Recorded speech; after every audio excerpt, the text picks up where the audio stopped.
Hi പ്രിയപ്പെട്ട ചങ്ങാതിമാരെ, എല്ലാവർക്കും നമസ്കാരം. സ്മിതക്കുട്ടി വീണ്ടും നിങ്ങൾക്കൊപ്പം കാര്യം പറയാൻ വന്നിട്ടുണ്ട് കേട്ടോ.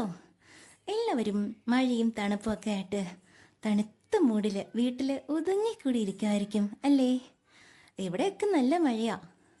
പിന്നെ ഞാൻ പറയുന്നത് എത്ര പേര് കേൾക്കും എന്നെനിക്കറിയില്ല. എങ്കിൽ ഒരാൾ കേട്ട് അവർക്ക് തൃപ്തിപ്പെടാൻ സാധിക്കുമെങ്കിൽ ഞാൻ അതിൽ ഒത്തിരി സന്തോഷിക്കുന്നു. അപ്പോൾ ഞാൻ പറയുന്ന കാര്യങ്ങൾ താല്പര്യമുള്ളവർ മാത്രം കേൾക്കൂ കേട്ടോ, അല്ലാത്തവർക്ക് സ്കിപ്പ് ചെയ്തു പോകാമെന്നാണ്. നമ്മളിൽ എത്ര പേർ നമ്മളെക്കുറിച്ച് ചിന്തിക്കുന്നുണ്ട്? നമ്മളിൽ എത്ര പേർ പോസിറ്റീവായും നെഗറ്റീവായും നമ്മളെക്കുറിച്ച് ചിന്തിക്കുന്നുണ്ട്? എനിക്കറിയില്ല. നമുക്ക് രണ്ട് ആറ്റിറ്റ്യൂഡാണ് ഉള്ളത്. PMA positive mental attitude, NMA negative mental attitude. ഞാനിപ്പോൾ ഈ പറയുന്ന കാര്യങ്ങളൊന്നും നേരത്തെ പ്രിപ്പയർ ചെയ്ത് വച്ചോ എഴുതി വച്ചിട്ടോ പറയുന്ന കാര്യങ്ങളല്ല.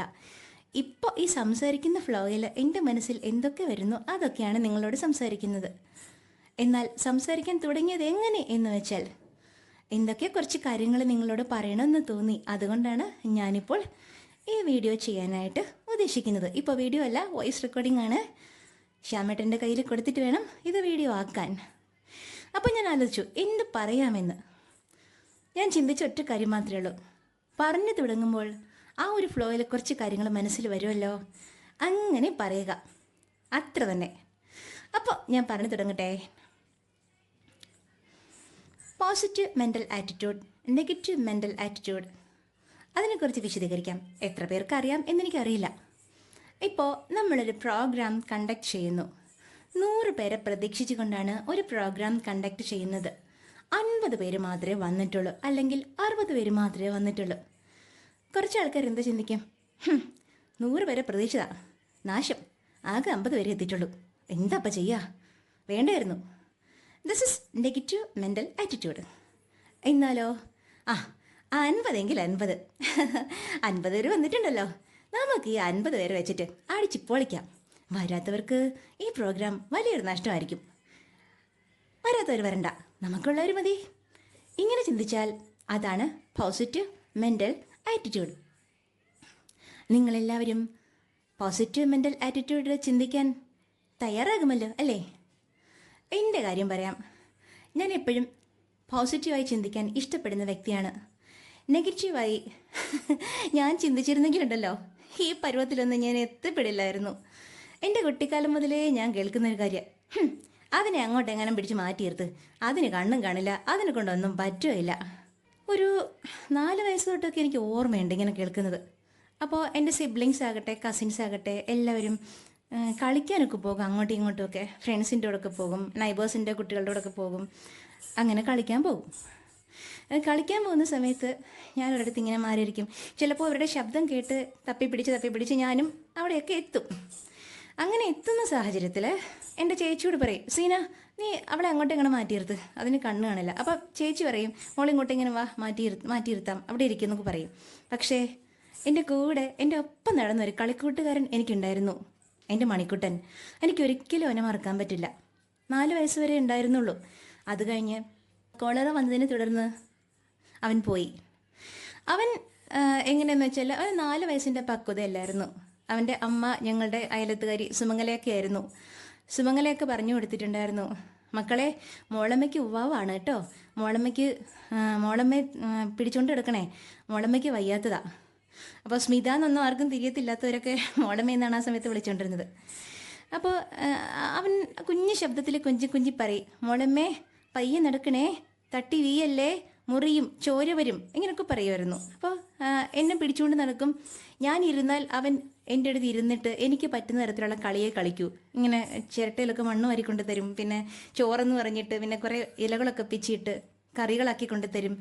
എന്നിട്ട് പറയും, ചവയ്ക്കല്ലേ ചത്തുപോകും എന്നൊക്കെ പറയുകയും ചെയ്യും. പക്ഷെ എന്നാലും എൻ്റെ കൂടെ അവനുണ്ടായിരുന്നു. അവൻ ഈ ലോകത്തുനിന്ന് പോകുന്നത് വരെയും അവൻ എൻ്റെ കൂടെ ഉണ്ടായിരുന്നു. ഞാൻ ഇന്നും അവനെ ഓർക്കുന്നു, ഇന്നും അവനെ ഫീൽ ചെയ്യുന്നു. ഇപ്പോഴും അവൻ്റെ കൂടെ സംസാരിക്കുന്നതൊക്കെ ഓർമ്മിക്കുമ്പോൾ ഞാനും ഒരു 4 years ഓൾഡ് ചൈൽഡായിട്ട് മാറുകയാണ്. അവൻ ശരിക്കും പറഞ്ഞാൽ ഇപ്പോൾ വളർന്നിട്ട് അവനുണ്ടായിരുന്നെങ്കിൽ 43-44 ഇയേഴ്സ് ഓൾഡ് ആയിരുന്നേനെ. എൻ്റെ ഒരു മാസങ്ങൾക്ക് മാത്രമാണ് മൂത്തത്. അപ്പോൾ ഒരു പക്ഷേ എൻ്റെ പേഴ്സണാലിറ്റി തന്നെ വേറെ ആയിരുന്നേനെ. പക്ഷേ എനിക്കിപ്പോഴും അവനാ എന്നെ കൊണ്ടു നടന്ന, എന്നെ സ്നേഹത്തോടെ കൊണ്ടു നടന്ന പക്വതയുള്ള കളിക്കൂട്ടുകാരനായിരുന്നു. അപ്പോൾ അതിനുശേഷം പിന്നെ ആരും എന്നെ അങ്ങനെ കൊണ്ടു നടന്നിട്ടില്ല, കളിക്കാനൊന്നും ഒപ്പം കൂട്ടിയിട്ടില്ല. അപ്പോഴൊക്കെ ഞാൻ കേൾക്കുന്നത്, ഇപ്പോൾ വീട്ടിലൊരു വിശേഷം വന്നാലും എന്ത് വന്നാലും അതിന് കണ്ണ് കാണില്ല, അതിനെ ഒരിടത്ത് മാറ്റിയെടുത്ത് അതിന് അത്രയല്ലേ പറ്റൂ, അതിനെ എങ്ങനെ ജീവിക്കൂ, ഇതൊക്കെ ഒരുപാട് പേര് പറയുന്നത് കേട്ടിട്ടുണ്ട്. എനിക്കൊരു ഒരു ഹോബി ഉണ്ടായിരുന്നു, വെറുതെ ഇരുന്ന് ചിന്തിക്കും. പ്രത്യേകിച്ച് ചെയ്യാൻ പണിയൊന്നും ഇല്ലാത്തതുകൊണ്ട് ചിന്തിച്ചാൽ മതിയല്ലോ. അപ്പോൾ കുട്ടിക്കാലം മുതലേ ഞാനിങ്ങനെ ചിന്തിക്കുമായിരുന്നു. ചിന്തിക്കുമ്പോൾ ഞാനിങ്ങനെ ആലോചിക്കും, അതെന്താ എനിക്ക് പറ്റത്തില്ലെന്ന് പറഞ്ഞത് എന്താ, അതെന്താ എനിക്ക് പറ്റിയാലെന്ന് ചെറുതിലേ ഞാൻ ആലോചിക്കുമായിരുന്നു. അങ്ങനെ ഒടുവിൽ ഹൈസ്കൂൾ എത്തിയ ഒരു സംഭവം ഞാൻ പറയാം. ഹൈസ്കൂൾ എത്തിയ സമയത്ത് എൻ്റെ വല്യമ്മച്ചിയുടെ മോളുടെ കല്യാണം, കുഞ്ഞുമോള് ചേച്ചിയുടെ കല്യാണം വന്ന സമയത്ത് ഞങ്ങൾ റിലേറ്റീവ്സ് എല്ലാവരും 4 ദിവസം ഒരുമിച്ച് കൂടി. അപ്പോൾ കല്യാണത്തിൻ്റെ ദിവസം ഈ തലയിൽ പൂ വെക്കുന്ന സമയത്ത് ഉച്ചയാകുമ്പോഴത്തേക്ക് ഈ പൂ വാടിയാലോ വാടിയില്ലെങ്കിലോ അത് അമ്മായിയമ്മ ഭയങ്കര പാവം എന്നൊക്കെ പറയും. അപ്പോൾ അവിടെ നിന്ന് എൻ്റെ കസിൻസ് എല്ലാവരും, എടീ നിൻ്റെ തലയിൽ പൂ വാടിയോ, എന്നാൽ നിൻ്റെ അമ്മായിയമ്മ ഭയങ്കരം, അങ്ങനെ എന്തൊക്കെയോ പറയുന്നുണ്ടായിരുന്നു. അപ്പോൾ അക്കൂട്ടത്തിൽ അറിയാതെ ഞാനൊന്ന് ചോദിച്ചു പോയി. അപ്പോൾ എനിക്കന്ന് 13 വയസ്സാണ് കേട്ടോ. 13 വയസ്സിൽ എല്ലാവരും പറയുന്ന കൂട്ടത്തിൽ ഞാനും ചോദിച്ചു പോയി, എൻ്റെ അമ്മായിയമ്മ എങ്ങനെയാണോ എന്തോ. ഉടനെ എൻ്റെ ഒരു കസിൻ ഇപ്പോൾ ഹൈസ്കൂൾ ടീച്ചറായിട്ട് വർക്ക് ചെയ്യാണ്. ആ ചേച്ചി ഇപ്പോൾ ആരെന്ന് ഞാൻ പറയുന്നില്ല. ആ ചേച്ചി ഉടനെ പറഞ്ഞൊരു ഡയലോഗുണ്ട്, അതിന് നീ കല്യാണം കഴിക്കോ, നിനക്ക് കണ്ണ് കാണില്ലല്ലോ എന്ന്. അപ്പം ഞാൻ ഒന്നും മിണ്ടിയില്ല, മനസ്സിൽ ഞാൻ സോറി എന്ന് പറഞ്ഞു. പക്ഷേ പബ്ലിക്കലി നമുക്കത് പറയാനും പറ്റത്തില്ല, എന്തിനത് ചോദിച്ചു എന്ന് ആലോചിച്ചും പോയി. അന്ന് ഞാൻ തൊട്ട് നോക്കിയപ്പോൾ എൻ്റെ പൂവ് പകുതി വാടിയിരിക്കുന്നതായി കണ്ടു. പൂവ് വാടിയോ ഇല്ലയോ എന്നതല്ല വിഷയം, അമ്മ നല്ല അമ്മയാണ്, പാവ അമ്മയാട്ടോ.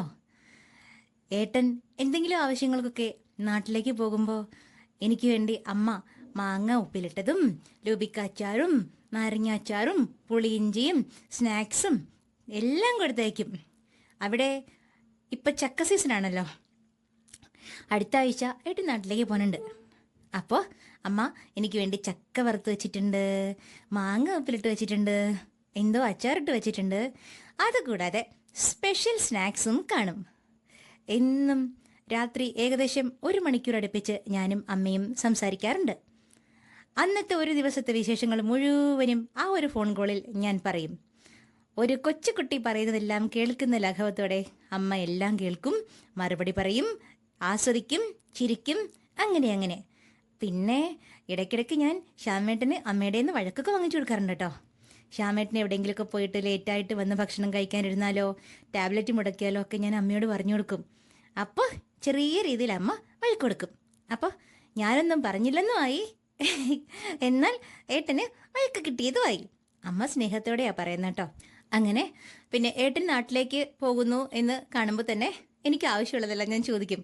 ചോദിച്ച് ഞാൻ മേടിക്കും. ഞാനതൊക്കെ ചോദിക്കുമ്പോൾ അമ്മ സ്നേഹത്തോടെ എനിക്കെല്ലാം തന്നേക്കും. നല്ല അമ്മയാണ് കേട്ടോ. പിന്നെ എൻ്റെ പാട്ടുകളൊക്കെ അമ്മയ്ക്ക് ഒത്തിരി ഇഷ്ടമാണ്. ഞാൻ അയക്കുന്ന പാട്ടുകളൊക്കെ അമ്മയുടെ ഫ്രണ്ട്സിന് അയച്ചു കൊടുക്കും. ആരാണ് പാടിയെന്ന് ചോദിക്കുമ്പോൾ അമ്മ ഞാനാണെന്ന് പറഞ്ഞു കൊടുക്കും. പിന്നെ എൻ്റെ റെസിപ്പീസൊക്കെ അമ്മ കാണാറുണ്ട്. ഞാനിവിടെ സ്പെഷ്യലായിട്ട് എന്തുണ്ടാക്കിയാലും ഏട്ടൻ അതിൻ്റെ ഫോട്ടോസും വീഡിയോസും ഒക്കെ എടുത്തിട്ട് അമ്മേ ഇതവളുണ്ടാക്കിയതാണെന്ന് പറഞ്ഞിട്ട് അയച്ചു കൊടുക്കാറുണ്ട്. പിന്നെ എൻ്റെ ജോസച്ചായം കൊണ്ടുവരുന്ന ചൂരമീനൊക്കെ ഉണ്ടല്ലോ, വലിയ ചൂരമീൻ, വലിയ ചെമ്മീനൊക്കെ ഫോട്ടോസ് എടുത്തിട്ട് അല്ലെങ്കിൽ വീഡിയോസൊക്കെ എടുത്തിട്ട് ശ്യാമേട്ടനും അമ്മയ്ക്ക് അയച്ചു കൊടുക്കാറുണ്ട്. അങ്ങനെ ചുരുക്കി പറഞ്ഞാൽ ഞാനും ഏട്ടനും തമ്മിലുള്ള ജീവിതത്തിൽ വളരെ ഹാപ്പിയാണ്, സാറ്റിസ്ഫൈഡ് ആണ്, നല്ല അമ്മയാണ്. എൻ്റെ വാട്സാപ്പ് ചാറ്റ്സിൽ ഞാൻ പിൻ ചെയ്ത് വെച്ചിട്ടുള്ളതിൽ ആദ്യത്തെ ചാറ്റ് അമ്മയുടേതാണ്. അത് കഴിഞ്ഞേ ഉള്ളൂ ശ്യാമേട്ടൻ്റേത്. അങ്ങനെയൊക്കെ ഞാൻ ചെയ്യുന്നതും അമ്മയ്ക്ക് ഫസ്റ്റ് പ്രിഫറൻസ് കൊടുക്കുന്നതും എന്തുകൊണ്ടാണെന്ന് വെച്ചാൽ അമ്മയിൽ നിന്നാണ് എനിക്ക് ശ്യാമേട്ടനെ കിട്ടിയത്. അതുകൊണ്ടാണ് അമ്മയ്ക്ക് ഫസ്റ്റ് പ്രിഫറൻസും ശ്യാമേട്ടന് സെക്കൻഡ് പ്രിഫറൻസും കൊടുക്കുന്നത് കേട്ടോ. അമ്മ എനിക്ക് സ്നേഹത്തോടെ തന്നേക്കുന്ന സ്നാക്സൊക്കെ കഴിച്ചു തീർക്കാൻ എനിക്ക് മടിയാണ്. കുറച്ച് മാത്രമേ കഴിക്കുള്ളൂ. അപ്പോൾ ഏട്ടൻ ചോദിക്കും, മോളത് കഴിക്ക്, എന്തേ കഴിക്കാത്തത്? അപ്പം ഞാൻ പറയും, അത് കഴിച്ചാൽ പെട്ടെന്ന് തീർന്നുമില്ലേ, പിന്നെ ഇനി കുറേ നാൾ വെയിറ്റ് ചെയ്യേണ്ട ഇതൊക്കെ കിട്ടാനായിട്ട്. എൻ്റെ ഓരോ കുഞ്ഞു കുഞ്ഞു കുസൃതികൾ അത്ര തന്നെ. പിന്നെ ചില സാഹചര്യങ്ങളിൽ ഇവിടെ കറി ഉണ്ടെങ്കിൽ പോലും അമ്മ തന്നയച്ചിട്ടുള്ള ഉപ്പിലിട്ട മാങ്ങയും അച്ചാറും പുളിഞ്ചിയും മാത്രം മതി എനിക്ക് ചോറ് കഴിക്കാൻ. ഒരുപാട് ഇഷ്ടമാണിത്. എങ്ങനെ നീളുന്നു അമ്മയുമായി ബന്ധപ്പെട്ട സ്മിതക്കുട്ടിയുടെ വിശേഷങ്ങൾ. അങ്ങനെ അങ്ങനെ ഒരുപാട് നെഗറ്റിവിറ്റി കേട്ട് കേട്ട് ഞാൻ വളർന്നു. എൻ്റെ ഹൈസ്കൂൾ ടൈമിൽ പോലും എക്സാം നടത്തിയിരുന്ന ചില ടീച്ചേഴ്സ് പറയുമായിരുന്നു, ഓ അതിന് ഒന്നോ രണ്ടോ ചോദ്യങ്ങൾ ചോദിച്ചിട്ട് അങ്ങോട്ട് മാറ്റി നിർത്തിയാൽ മതി, അതിനത്രയൊക്കെ പറ്റുള്ളൂ എന്ന് പറഞ്ഞു. അപ്പം അങ്ങനെയുള്ളവർ, അങ്ങനെ പറഞ്ഞവരെ ഞെട്ടിച്ചിട്ട് ഞാൻ ആൻസർ ചെയ്തൊരു എക്സാമിനേഷൻസ് ഒക്കെ ഉണ്ടായിരുന്നു. പക്ഷേ ഫിസിക്സ്, കെമിസ്ട്രി, മാത്തമാറ്റിക്സ് ഇതൊക്കെ എന്നെ സംബന്ധിച്ചിടത്തോളം ഹൈസ്കൂളിൽ വന്നപ്പോൾ ഭയങ്കര പ്രയാസമുള്ള വിഷയങ്ങളായിരുന്നു. ബിക്കോസ് എൻ്റെ ടീച്ചേഴ്സിന് അറിയില്ലായിരുന്നു. ഞാനൊരു ബ്ലൈൻഡ് സ്കൂളിൽ നിന്നതിന് ശേഷം ഹൈസ്കൂൾ മുതൽ ജനറൽ സ്കൂളിലാണ് പഠിച്ചത്. അപ്പോൾ അവർക്ക് അറിയില്ലായിരുന്നു എന്നെ എങ്ങനെ പഠിപ്പിക്കണമെന്നാണ്. They were not a trained teachers. അവർക്ക് ആ ട്രെയിൻഡ് ടീച്ചേഴ്സ് അല്ലാത്തതുകൊണ്ട്, അവർക്ക് ട്രെയിനിങ് കിട്ടിയിട്ടില്ലാത്തതുകൊണ്ട് അവർക്ക് അറിയില്ലായിരുന്നു എന്നെ എങ്ങനെയാണ് പഠിപ്പിക്കേണ്ടതെന്നുള്ളത്. അപ്പോൾ അങ്ങനെ. പക്ഷെ കോളേജിൽ എൻ്റെ പ്രീ ഡിഗ്രി ടൈമിൽ എൻ്റെ ഫ്രണ്ട്സ്, എൻ്റെ ക്ലാസ്മേറ്റ്സ് എന്ന് പറഞ്ഞാൽ ഇത്തിരി തടി ഉള്ളത് കൊണ്ട് എന്നെ എടുത്തുകൊണ്ട് നടന്നില്ലെന്നേ ഉള്ളൂ. ബോയ്സ് ആകട്ടെ ഗേൾസ് ആകട്ടെ എല്ലാവർക്കും എന്നോട് ഭയങ്കര സ്നേഹമായിരുന്നു. ഞാൻ അവിടെ ഒരു ചിത്രശലഭത്തെ പോലെയായിരുന്നു. അവർ കൈവെള്ളയിലാണ് എന്നെ കൊണ്ടുവരുന്നത്. അത്രയ്ക്ക് സ്നേഹമായിരുന്നു എല്ലാവർക്കും. എൻ്റെ നല്ല ചങ്ങാതിമാർ ഇപ്പോഴും ഞാൻ അവരോട് കോണ്ടാക്റ്റ് കീപ്പ് ചെയ്യുന്നുണ്ട്. എല്ലാവർക്കും എന്നോട് സ്നേഹമാണ്. എൻ്റെ സംസാരം കേൾക്കുമ്പോഴൊക്കെ അവർ പറയുന്നുണ്ട്, സ്മിതേ നീ ഇപ്പോഴും അങ്ങനെ തന്നെ, അല്ലെങ്കിൽ ടൈറ്റസേ നീ ഇപ്പോഴും അത് തന്നെ, ഇപ്പോഴും അത് തന്നെ ഇത് പറയാറുണ്ട്. പിന്നെ കുക്കിംഗ് ഞാൻ പഠിക്കണമെന്ന് വീട്ടിൽ പറയുന്ന സമയത്തൊക്കെ എൻ്റെ അമ്മച്ചി പറയുമായിരുന്നു, ഇല്ല ശരിയാകത്തില്ല, നീ വെക്കുന്ന സാധനങ്ങളിൽ വല്ല പാറ്റയോ പല്ലിയോ ഒക്കെ വീണാൽ ഞങ്ങളതൊക്കെ കഴിക്കണ്ടേ, ഇങ്ങനെയൊക്കെ പറയാറുണ്ട്. ഇങ്ങനെയൊക്കെ ചോദിച്ചിട്ടുണ്ട്. അത് അവരുടെ ഒരു അജ്ഞത എന്ന് നമുക്ക് പറയാൻ പറ്റുള്ളൂ. പക്ഷെ അങ്ങനെ ആ ചോദ്യങ്ങളൊക്കെ ഞാൻ ഫേസ് ചെയ്തിട്ടുണ്ട്. അതുപോലെ തന്നെ ചോദിച്ച കാര്യമാണ്, കൈയും കാലും ഒക്കെ പൊള്ളിച്ച് നിനക്ക് കൊല്ലാൻ പറ്റിക്കഴിഞ്ഞാൽ നാട്ടുകാർ നിന്നെ ഞങ്ങൾ പിന്നെ ഇങ്ങനെ ചെയ്തു അങ്ങനെ ചെയ്തു നിന്നെ ഇല്ലാതാക്കി എന്നൊക്കെ പറയും. അത് ഞാൻ കുറച്ച് ഗ്രാമാറ്റിക്കലായിട്ടാണ് ഞാൻ പറയുന്നത്. ഇതല്ല നിന്നെ എന്ത് ചെയ്തു എന്നുള്ളത് ലോക്കലായിട്ടാണ് പറഞ്ഞത്. അപ്പം എനിക്ക് ഇത്രേ പറയാനേ, ഇങ്ങനെ പറയാനേ പറ്റുള്ളൂ. നമ്മൾ മാന്യത എന്ന് പറയുന്ന സംഭവം കീപ്പ് ചെയ്യണമല്ലോ. അങ്ങനെ പിന്നെ ഒറ്റയ്ക്ക് സഞ്ചരിച്ചതും എല്ലാം. അപ്പോൾ ഈ നെഗറ്റീവായിട്ട് പറയേ എന്നെക്കുറിച്ച് ഞാനിപ്പോഴും പോസിറ്റീവായിട്ടാണ് ചിന്തിച്ചിരുന്നത്. അതെന്താ എനിക്ക് പറ്റിയാൽ, അതെന്താ എനിക്ക് ചെയ്താൽ, എനിക്ക് കാഴ്ചയില്ലായ്മ മാത്രമല്ലേ ഉള്ളൂ, ബാക്കിയൊന്നും എനിക്ക് പ്രശ്നമില്ലല്ലോ എന്ന് ഞാനിങ്ങനെ ചിന്തിക്കുമായിരുന്നു. അങ്ങനെയാണ് ഓരോ കാര്യങ്ങളും ഞാൻ പഠിച്ചത്. 21ാമത്തെ വയസ്സിൽ പോത്താനിക്കാട് റീഹാബിലിറ്റേഷൻ സെൻറ്ററിൽ ചെന്നു. അവിടെ മുതലാണ് ഞാൻ കുക്കിങ്ങിൻ്റെ ബാലപാഠങ്ങൾ പഠിച്ചു തുടങ്ങിയത്. എല്ലാ കിച്ചൺ ഡ്യൂട്ടിയിലും ഞാൻ കയറി ചെല്ലുമായിരുന്നു. അപ്പോൾ ഇതൊക്കെ പറയണമെന്ന് വെച്ചിട്ടല്ല കേട്ടോ വന്നത്, പക്ഷേ പറഞ്ഞപ്പോൾ ഇവിടം വരെയൊക്കെ ആയി പോയതാണ്. അപ്പോൾ എല്ലാ കിച്ചൺ ഡ്യൂട്ടിയിലും നമുക്കൊരു ആഴ്ചയിൽ ഓരോ ബാച്ച്, 6-7 പേരുള്ള ഓരോ ബാച്ചാണ്. ആഴ്ചയിൽ ഒരു ദിവസം ഒരു ബാച്ച്, അങ്ങനെയാണ്. ഞാൻ എല്ലാ ബാച്ചിലും കയറി ചെല്ലുമായിരുന്നു. ക്യാബേജൊക്കെ അരിഞ്ഞ് കണ്ടം തുണ്ടാക്കി കുളമാക്കി കൊടുക്കുമായിരുന്നു. അപ്പോഴൊക്കെ അമ്മിണി ചേച്ചി പറയുമായിരുന്നു, ടൈറ്റു നീ പഠിക്കടി വെച്ചേ, കുഴപ്പമില്ലടി വെച്ചേ. പിന്നെ പക്ഷെ സരസ്വേച്ചി പറയായിരുന്നു, എടി വെച്ചേ ആരെങ്കിലും വഴക്ക് പറയടി വെച്ചേ, നീ ഇങ്ങനെ ക്യാബേജൊക്കെ അരിഞ്ഞ് വെച്ചാൽ നീ അരിയണ്ടെന്നൊക്കെ പറയുമായിരുന്നു. അപ്പം ഞാൻ അവരോട് പറയും, ഇന്ന് ഉച്ചയ്ക്ക് ക്യാബേജ് കഴിക്കുന്നവരാരും സരസ്വേച്ചിയെ കുറ്റം പറയല്ല, ഞാനാണ് അരിഞ്ഞത് എന്ന് പറയും. ഇത് അരിഞ്ഞ് പഠിക്കാൻ വേണ്ടിയിട്ടാണ്, ഓരോ കാര്യങ്ങളും പഠിക്കാൻ വേണ്ടിയിട്ടാണ്. പക്ഷെ എല്ലാവരും എന്നെ സപ്പോർട്ട് ചെയ്യുമായിരുന്നു. എല്ലാ ബാച്ചിലും ഞാൻ ഇടിച്ചു കയറി ചെല്ലുന്നത് കൊണ്ട് എല്ലാവരും ചോദിക്കുമായിരുന്നു. ഒരു ബാച്ചിൽ ഞാൻ എത്താൻ ലേറ്റായി, ടൈറ്റസിനെ കണ്ടില്ലല്ലോ, ടൈറ്റസ് വന്നില്ലല്ലോ എന്നിങ്ങനെ ചോദിക്കുമായിരുന്നു. അങ്ങനെ അന്നൊക്കെ ഞാൻ ചിന്തിക്കുന്നത്, എല്ലാവരും അത് ചെയ്യുന്നു ഇത് ചെയ്യുന്നു, എനിക്ക് മാത്രം പറ്റുന്നില്ല, ഞാൻ എന്ത് ചെയ്യും, എനിക്കിതൊക്കെ പഠിക്കണം. അത് സ്ട്രഗിളായിരുന്നു എൻ്റെ മനസ്സിൽ. I was struggling my self. അങ്ങനെ നമ്മൾ ചാലഞ്ച് ചെയ്ത് ഇവിടം വരെയൊക്കെ എത്തി. നമ്മൾ നെഗറ്റീവായിട്ട് ചിന്തിച്ചാൽ ഒരിക്കലും എനിക്ക് ഇങ്ങനെയൊന്നും ആകാൻ പറ്റില്ല. പിന്നെ ഇവിടെ എന്ന് പറഞ്ഞപ്പോൾ ശ്യാമേട്ടൻ വന്നതിന് ശേഷം ചില ഡിഷസൊക്കെ, ഇപ്പോൾ ഈ കലത്തപ്പം, ഒരിക്കൽ ഞാൻ ഈ കലത്തപ്പം വേണേ എന്ന് ബഹളം വെച്ചു. ശ്യാമേട്ടൻ വന്നതിന് ശേഷം കേട്ടോ ഞാൻ കുറച്ച് വാശിയൊക്കെ കാണിക്കുന്നത്. കുട്ടിക്കാലത്ത് അത്രയും വാശിയൊന്നും കാണിക്കാനുള്ള സ്പേസ് ഒന്നും എനിക്ക് കിട്ടിയിട്ടില്ല. അതുകൊണ്ട് ഇപ്പം ഞാൻ ഭയങ്കര അത്യാവശ്യം കുഞ്ഞു നിർബന്ധങ്ങളും കുഞ്ഞു വാശികളും. വലിയവരുടെ വാശിയൊന്നുമല്ല, കുട്ടികളുടെ വാശിയാണ് ഞാൻ എപ്പോഴും കാണിക്കുന്നത്. എനിക്ക് എപ്പോഴും ഒരു ചൈൽഡിഷ് നേച്ചറിലൂടെ പോകാനാണ് ഇഷ്ടം. അപ്പോൾ കലത്തപ്പം വേണേന്ന് പറഞ്ഞ സമയത്ത് ശ്യാമേട്ടൻ കലത്തപ്പം വാങ്ങാൻ വേണ്ടി പോയിട്ട് കിട്ടിയില്ല. ഒടുവിൽ ശ്യാമേട്ടൻ വന്ന് പറഞ്ഞു, കലത്തപ്പം കിട്ടിയില്ല, ഒരു കാര്യം ചെയ്യ്, മോളുണ്ടാക്കിക്കോ. ഞാനെങ്ങനെ ഉണ്ടാക്കാനാ ശ്യാമേട്ടൻ കലത്തപ്പം? കാഴ്ചയുള്ളവർ തന്നെ ഉണ്ടാക്കിയാൽ കരിഞ്ഞു പോകുന്ന പറയണം, ഞാനിങ്ങനെ കലത്തപ്പം ഉണ്ടാക്കണേ? അത് യൂട്യൂബിൽ നോക്കിയാൽ പഠിക്കുന്നില്ലേ ഓരോന്നൊക്കെ, അതുപോലെ പഠിക്കൂ എന്ന് പറഞ്ഞു. ഞാൻ പറഞ്ഞു, അയ്യോ സോറി ശ്യാമേട്ട, കലത്തപ്പം ഉണ്ടാക്കാൻ എനിക്കറിയില്ല, അത് കരിഞ്ഞു പോകും. കരിഞ്ഞു പോയാൽ പോട്ടെ, നമുക്കിത് കളഞ്ഞിട്ട് വേറെ ഉണ്ടാക്കാം. ഈ ഒരു കോൺഫിഡൻസ് എനിക്ക് തന്നതുകൊണ്ട് ഞാൻ എന്ത് ചെയ്തു, കലത്തപ്പം ഉണ്ടാക്കി. അങ്ങനെ കലത്തപ്പം ചോദിച്ച് എന്നെക്കൊണ്ട് സാക്ഷാൽ ശ്രീമാൻ ശ്യാമേട്ടൻ കലത്തപ്പം ഉണ്ടാക്കിച്ചു. ശ്യാമേട്ടനും കഴിച്ചു, എനിക്കും തന്നു. അപ്പം ഞാൻ ചോദിച്ചു, ഞാനിത് ഉണ്ടാക്കിയാൽ കരിഞ്ഞു പോകില്ല എന്നാണോ ശ്യാമേട്ടൻ വിചാരിച്ചത്? അപ്പം ശ്യാമേട്ടൻ പറഞ്ഞു, എനിക്കറിയാമായിരുന്നു മോൾ ഉണ്ടാക്കിയാൽ അത് കരിഞ്ഞു പോകില്ല, പക്ഷേ അങ്ങനെ പറഞ്ഞാൽ ഉണ്ടാക്കത്തില്ല എന്നുള്ളത് കൊണ്ടാണ് എന്ത് ചെയ്തത്. കുഴപ്പമില്ല മോള് ഉണ്ടാക്കിക്കോ, ഒന്നും പറ്റുന്ന കരിഞ്ഞു പോയാൽ നമുക്ക് വേറെ ഉണ്ടാക്കാമെന്ന് പറഞ്ഞത് ഞാൻ ഉണ്ടാക്കാൻ വേണ്ടിയിട്ടാണെന്ന് പറഞ്ഞു. അങ്ങനെ ഒരുപാട് കാര്യങ്ങളിൽ മോട്ടിവേറ്റ് ചെയ്തിട്ടുണ്ട്. അപ്പോൾ നമ്മൾ ഫസ്റ്റ് പോസിറ്റീവ് ആകുക, നമ്മുടെ കൂടെ നിൽക്കുന്നവർ നമ്മൾ പോസിറ്റീവ് ആക്കുക എന്നുള്ളതാണ് എനിക്ക് പറയാനുള്ളത്. ഇപ്പോൾ നമ്മുടെ വീട്ടിലുള്ള മക്കൾ, ആ കുട്ടി ചിലപ്പോൾ പഠിക്കാൻ കുറച്ച് പുറകോട്ടായിരിക്കും, പക്ഷെ ആ കുട്ടി ഡ്രോയിങ്ങിൽ മിടുക്കനോ ആയിരിക്കും, അല്ലെങ്കിൽ പാടാൻ മിടുക്കിയോ ആയിരിക്കും. ചിലപ്പോൾ പാട്ട് പഠിപ്പിക്കണമെന്ന് ആഗ്രഹിക്കുന്ന പാരൻസിൻ്റെ കുട്ടികൾക്ക് പാടാൻ പുറകോട്ടായിരിക്കും, പക്ഷേ ആ കുട്ടി നല്ലൊരു ഡാൻസർ ആയിരിക്കാം, അല്ലെങ്കിൽ നല്ലൊരു സ്പോർട്സിൽ എക്സ്പേർട്ടായിരിക്കും. അപ്പോൾ ആ സ്പോർട്സിൽ എക്സ്പേർട്ടായിരിക്കുന്ന കുട്ടി നമ്മൾ എന്ത് ചെയ്യണം? സ്പോർട്സിലേക്ക് തിരിച്ചു വിടണം. അവൾ അല്ലെങ്കിൽ അവൻ പാടിയില്ലെങ്കിൽ എന്താ, അവൻ നല്ലൊരു ഓട്ടക്കാരനാണ്, അല്ല നല്ലൊരു ഫുട്ബോളറാണ്, ഇങ്ങനെയൊക്കെ പറഞ്ഞിട്ട് നമുക്ക് ഏതിലാണോ ആ കുട്ടി എക്സ്പെർട്ടായിട്ടുള്ളത് അതിലേക്ക് നമുക്ക്, ഏതിലാണോ ആ കുട്ടി ടാലൻറ്റഡ് ആയിട്ടുള്ളത് നമുക്ക് അങ്ങോട്ടേക്ക് തിരിച്ചു വിടാവുന്നതാണ്. അതാണ് പോസിറ്റീവ് മെൻ്റൽ ആറ്റിറ്റ്യൂഡ് എന്ന് പറയുന്നത്. ഇപ്പോൾ ചാലഞ്ചഡ് ആയിട്ടുള്ള കുട്ടികൾ, വിഷ്വലി ചാലഞ്ചഡ് ആയിട്ടുള്ളവർ, അതുപോലെ IQ ലെവൽ കുറവായിട്ടുള്ളവർ, ലേണിംഗ് ഡിസബിലിറ്റി ഉള്ളവർ, ഇങ്ങനെയൊക്കെ ഉണ്ടാവും. പക്ഷേ ആ കുട്ടിക്ക് മറ്റ് ടാലൻ്റ് ഉണ്ടാകും. നമ്മൾ എപ്പോഴും എൻ്റെ കുഞ്ഞിന് ഇൻ്റലക്ച്വലി പ്രോബ്ലം വന്നു പോയല്ലോ, അവളുടെ IQ ബിലോ 50 ബിലോ 60 എന്തൊക്കെയാണല്ലോ എന്നാൽ ഇല്ലാത്തതിനെക്കുറിച്ചാണ് നമ്മൾ ചിന്തിക്കുന്നത്. ഇല്ലാത്തതിനെക്കുറിച്ച് നമ്മൾ ചിന്തിക്കരുത്, അതൊരിക്കലും നമുക്ക് കിട്ടാൻ പോണില്ല. നമ്മൾ എന്താ ചെയ്യുക? ഉള്ളതിനെക്കുറിച്ച് ചിന്തിക്കുകയാണെങ്കിൽ എൻ്റെ മോൾക്ക് പിന്നെ അവൾ ഇപ്പോൾ IQ കുറവാണെങ്കിൽ സാറില്ല, അവൾ നല്ല പടം വരയ്ക്കും, അല്ലെങ്കിൽ നല്ല ഹാൻഡ് വർക്ക് ചെയ്യും, ഹാൻഡിക്രാഫ്റ്റ് വർക്ക് നന്നായിട്ട് അവൾ ചെയ്യും, അല്ലെങ്കിൽ അവൻ നല്ല മിടുക്കനാണ്, ഇന്ന കാര്യത്തിൽ മിടുക്കനാണ്. അപ്പോൾ ഉള്ളതിനെക്കുറിച്ച് ചിന്തിച്ചാൽ നമുക്ക് ഉള്ളതിനെ നന്നായിട്ട് ഡെവലപ്പ് ചെയ്ത് കൊണ്ടുവരാൻ പറ്റും. പക്ഷേ ഇല്ലാത്തതിനെക്കുറിച്ച് നമ്മൾ ചിന്തിക്കുകയാണെങ്കിൽ സംഭവിക്കുന്നത് എന്തറിയാമോ? ഉള്ളതും കൂടെ നശിച്ചു പോകും എന്നുള്ളതാണ്. അപ്പോൾ 40% ഉള്ള ഒരു സംഭവത്തെക്കുറിച്ച് നമ്മൾ ചിന്തിച്ച് ഡെവലപ്പ് ചെയ്ത് കൊണ്ടുവന്നാൽ നമുക്കതിനെ നിയർലി 100 എത്തിക്കാൻ പറ്റും. 100% പെർഫെക്റ്റ് ആയിട്ടുള്ള ആരും നമ്മുടെ ലോകത്തില്ലല്ലോ, അല്ലേ? നിയർലി 100 എത്തിക്കാൻ പറ്റും. പക്ഷേ ഈ 40% ഉണ്ട്, 60% ഇല്ല. ഇല്ലാത്തതിനെ കുറിച്ച് ചിന്തിക്കുകയാണെങ്കിൽ ആ ഉള്ള 40% കൂടെ സ്പോയിലായി പോവുകയാണ് ചെയ്യുന്നത്. അപ്പം നമ്മൾ എന്താ ചെയ്യേണ്ടതെന്ന് വെച്ചാൽ നെഗറ്റീവായിട്ട് ഉള്ളതിനെ ചിന്തിക്കാതിരിക്കുക, പോസിറ്റീവായിട്ടുള്ളതിനെ നമ്മൾ ചിന്തിക്കുക.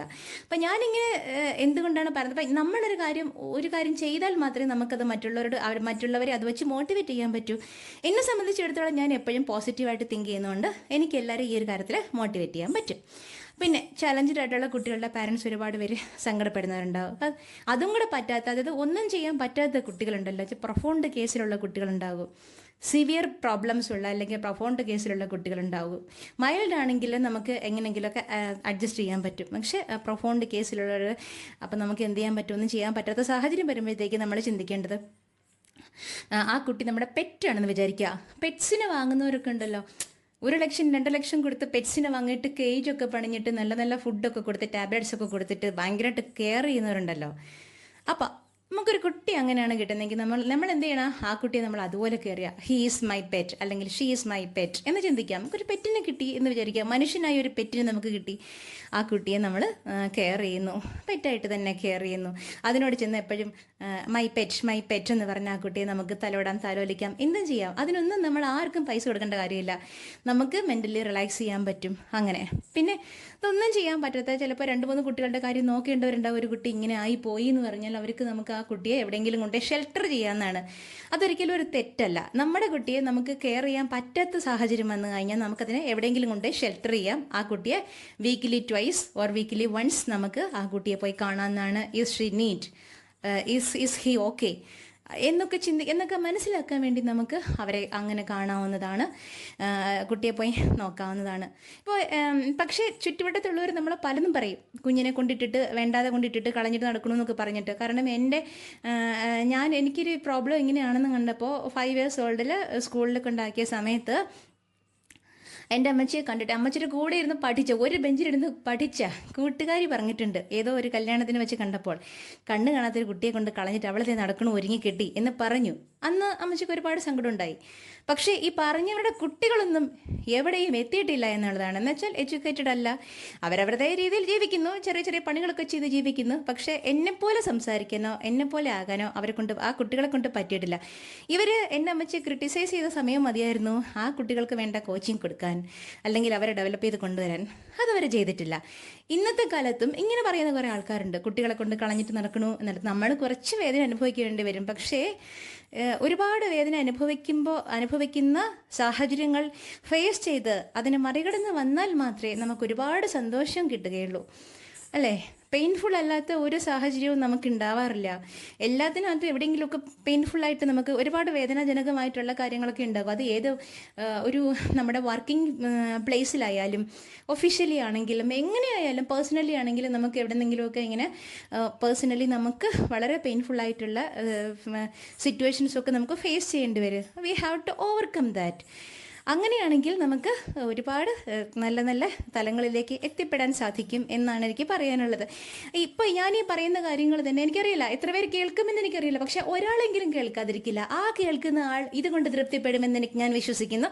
എൻ്റെ പോസിറ്റീവ് മെൻ്റൽ ആറ്റിറ്റ്യൂഡാണ് അത്. അവരെ കണ്ട് പഠിക്കൂ, ഇവരെ കണ്ട് പഠിക്കൂ എന്ന് പറയുന്ന രക്ഷകർത്താക്കളോട് എനിക്ക് പറയാനുള്ളത്, നമ്മളെപ്പോഴും നമ്മളെക്കുറിച്ചാണ് ചിന്തിക്കേണ്ടത്. നമ്മളെപ്പോഴും നമ്മുടെ കുട്ടികളെക്കുറിച്ചാണ് ചിന്തിക്കേണ്ടത്. ഇനി ഞാൻ എവിടെ എത്തിയിട്ടില്ല, അവൻ അവിടെ എത്തി, അവൻ അത് സമ്പാദിച്ചു, അവൻ ഇത്രയൊക്കെ എത്തി ഇന്ന് നമ്മൾ ചിന്തിക്കരുത്. അവരവരുടെ വെയിൽ പോകുന്നു, അവരങ്ങനെ വിൻ ചെയ്യുന്നു. ഓക്കെ, നമ്മളെപ്പോഴും ചിന്തിക്കേണ്ടത് നമ്മളെക്കുറിച്ചാണ്. ഞാൻ എന്താണ്, എന്നിൽ എന്താണുള്ളത്, എന്നിൽ നിന്ന് മറ്റുള്ളവർക്ക് എന്തൊക്കെ ലോകത്തിന് കൊടുക്കാൻ സാധിക്കും, ഈ ലോകത്തിന് എന്നിൽ നിന്ന് എന്തൊക്കെ കിട്ടും, അല്ലെങ്കിൽ എനിക്ക് എന്തൊക്കെ കൊടുക്കാൻ സാധിക്കും, ഇതൊക്കെയാണ് നമ്മൾ ചിന്തിക്കേണ്ടത്. അപ്പോൾ നമുക്ക് പഠിക്കാൻ നമ്മളിൽ തന്നെ ധാരാളമുണ്ട്. നമ്മളെന്ന് പറഞ്ഞാൽ വലിയൊരു കലവറയാണ്. ഓരോ വ്യക്തികളും അതാത് വ്യക്തിത്വത്തിൻ്റെ കലവറയാണ്. അപ്പോൾ ഒരാൾ ചിന്തിക്കുകയാണ്, എന്നിൽ എന്താ ഉള്ളത്? എനിക്ക് പടം വരയ്ക്കാൻ സാധിക്കും, ഞാൻ പടം വരയ്ക്കുന്നു. ഇനി ആരെങ്കിലുമൊക്കെ ഡിസ്കറേജ് ചെയ്താൽ ലെറ്റ് ദം ഡു ദാറ്റ്. അവർ അത് ചെയ്യട്ടെ, അവർ പറയട്ടെ, ഞാൻ എൻ്റെ വെയിൽ പോകുന്നു. ഇതാണ് നമ്മൾ ചിന്തിക്കേണ്ടത്. ഞാനിപ്പോൾ നിങ്ങളോട് സംസാരിക്കുമ്പോൾ എനിക്ക് നിങ്ങളോട് എന്നെക്കുറിച്ചാണ് പറയാനുള്ളതെങ്കിൽ എന്നെക്കുറിച്ച് പറയാൻ ധാരാളം. നിങ്ങളോട് ഞാൻ നിങ്ങളെക്കുറിച്ചാണ് സംസാരിക്കുന്നതെങ്കിൽ നിങ്ങൾ തന്നെയാണ് നിങ്ങളുടെ എക്സാമ്പിൾ എന്ന് ഞാൻ പറയും. ഞാനൊരു വ്യക്തിയോട് സംസാരിച്ചാൽ, അല്ലെങ്കിൽ കുറച്ച് വ്യക്തികളോട് സംസാരിച്ചാൽ, ലോകത്തുള്ള കുറച്ച് മഹാന്മാരെക്കുറിച്ചല്ല പറയുക. നിങ്ങളിൽ എന്താണ് അടങ്ങിയിരിക്കുന്നത്? നിങ്ങൾ നിങ്ങളെക്കുറിച്ച് ചിന്തിക്കൂ. നിങ്ങൾ അവരെയും ഇവരെയും കുറിച്ചല്ല ചിന്തിക്കേണ്ടത്. നിങ്ങൾ എപ്പോഴും നിങ്ങളെക്കുറിച്ച് ചിന്തിക്കൂ. നിങ്ങളിൽ എന്തൊക്കെ കഴിവുകളാണുള്ളത് അതിനെക്കുറിച്ച് ചിന്തിക്കൂ. നിങ്ങളുടെ കുട്ടികൾക്ക് എന്തൊക്കെ കഴിവുകളാണുള്ളത് അതിനെക്കുറിച്ച് ചിന്തിക്കൂ. അതാണ് നമ്മൾ കണ്ടുപിടിക്കേണ്ടത്. ലോകത്ത് ഒരുപാട് മഹാന്മാരുണ്ടായിട്ടുണ്ട്. അവരെ എക്സാമ്പിളായിട്ട് അവരെ നമ്മൾ ഓർമ്മിക്കാം. അവരൊക്കെ അങ്ങനെ ചെയ്തു, ഇങ്ങനെ ചെയ്തു, നമ്മൾ ഓർമ്മിക്കുന്നുണ്ട്, തെറ്റൊന്നുമില്ല. പക്ഷെ അവരെ എക്സാമ്പിളായിട്ടല്ല കാണേണ്ടത്. നമ്മളെ എക്സാമ്പിളായിട്ട് കാണുക. എ എന്നൊരു പേഴ്സൺ, എയുടെ ഒരുപാട് ഗുണഗണങ്ങളുണ്ടാകും. എയുടെ പോസിറ്റീവ് സൈഡ് ഉണ്ടാകും, നെഗറ്റീവ് സൈഡ് ഉണ്ടാകും. നമുക്ക് ഇഷ്ടമില്ലാത്ത നേച്ചറൊക്കെ നമുക്ക് ഒഴിവാക്കാം, ഇഷ്ടമുള്ളതിനെ നമുക്ക് ഡെവലപ്പ് ചെയ്യാം. എന്നെ സംബന്ധിച്ചിടത്തോളം എനിക്ക് ഏതെങ്കിലും ഇഷ്ടമില്ലാത്ത നേച്ചർ എന്നിൽ കടന്നുകൂടിയിട്ടുണ്ടെങ്കിൽ എത്ര പണിപ്പെട്ടിട്ടാണെങ്കിലും ഞാനത് ഒഴിവാക്കും. എനിക്കിഷ്ടപ്പെട്ട ഒരു നേച്ചറാണ് എന്നിലുള്ളതെങ്കിൽ ഞാനത് മാക്സിമം ഡെവലപ്പ് ചെയ്യാനായിട്ട് ശ്രമിച്ചുകൊണ്ടിരിക്കും, ഡെവലപ്പ് ചെയ്ത് കൊണ്ടുവരും. അപ്പോൾ നമ്മളെപ്പോഴും ചെയ്യേണ്ടത് അതാണ്. മറ്റുള്ള കുട്ടികളെ കണ്ടോ മറ്റുള്ള വ്യക്തികളെ കണ്ടോ നമ്മളെയോ നമ്മളുടെ കുട്ടികളെയോ വിമർശിക്കരുത്. അത് വലിയ വലിയ അബദ്ധങ്ങളാണ്. നമ്മൾ ചെയ്യുന്ന ഏറ്റവും വലിയ വലിയ അബദ്ധങ്ങളിൽ ചിലതാണ് ഞാൻ ഈ പറഞ്ഞതൊക്കെ. വെറുതെ നമ്മളെ വിമർശിക്കാതിരിക്കുക. നമ്മളുടെ ഗുണഗണങ്ങൾ കണ്ടെത്തുക, അത് നമ്മൾ സെൽഫ് മോട്ടിവേറ്റർ ആവുക. നമ്മളെ പ്രോത്സാഹിപ്പിക്കുക. നമ്മളെ കുറച്ചൊക്കെ നമ്മൾ സ്നേഹിച്ചാൽ അതിനേക്കാൾ കൂടുതൽ നമുക്ക് മറ്റുള്ളവരെ സ്നേഹിക്കാൻ സാധിക്കും. നമ്മൾ പ്രോത്സാഹിപ്പിച്ചാൽ അതിനേക്കാൾ കൂടുതൽ നമുക്ക് മറ്റുള്ളവരെ പ്രോത്സാഹിപ്പിക്കാനായിട്ട് സാധിക്കും. അപ്പോൾ ഇതൊക്കെയാണ് പറയാനുള്ളത്. പിന്നെ ഇതൊക്കെ നമ്മൾ ശ്യാമേട്ടൻ്റെ കയ്യിൽ കൊടുത്തിട്ട് വീഡിയോ ആക്കണം. ശ്യാമേട്ടൻ ഇപ്പോൾ യൂട്യൂബിൽ ഒരു പ്രോഗ്രാം കേൾക്കുകയാണ്, ഒരു കോമഡി പ്രോഗ്രാം കാണുകയാണ്. ഞാനിവിടെ ഇപ്പോൾ കിച്ചണിൽ വന്ന് നിന്നിട്ടാണ് റെക്കോർഡ് ചെയ്യുന്നത്. കാരണം അവിടെ ഫോണിൻ്റെ ശബ്ദം ഉള്ളത് കൊണ്ട് ശ്യാമേട്ടനെ ശല്യപ്പെടുത്താതെ ഇവിടെ വന്ന് നിന്ന് ഇവിടെ അങ്ങോട്ടും ഇങ്ങോട്ടും നടന്നുകൊണ്ടാണ് ഞാനിങ്ങനെ റെക്കോർഡ് ചെയ്യുന്നത് കേട്ടോ. അപ്പോൾ ചങ്ങാതിമാരെ, നമുക്ക് എല്ലാവർക്കും കാണാം. Always be free, B positive and be happy. Take care. അപ്പോൾ സ്മിതക്കുട്ടിയെ കാണാനും സ്മിതക്കുട്ടി പറയുന്നത് കേൾക്കാനും ആരും മറക്കല്ലേ. കൊടുകുടെ ചിരിച്ചുകൊണ്ടും കിലുകിലെ പറഞ്ഞുകൊണ്ടും സ്മിതക്കുട്ടി വീണ്ടും വരാം. Thank you.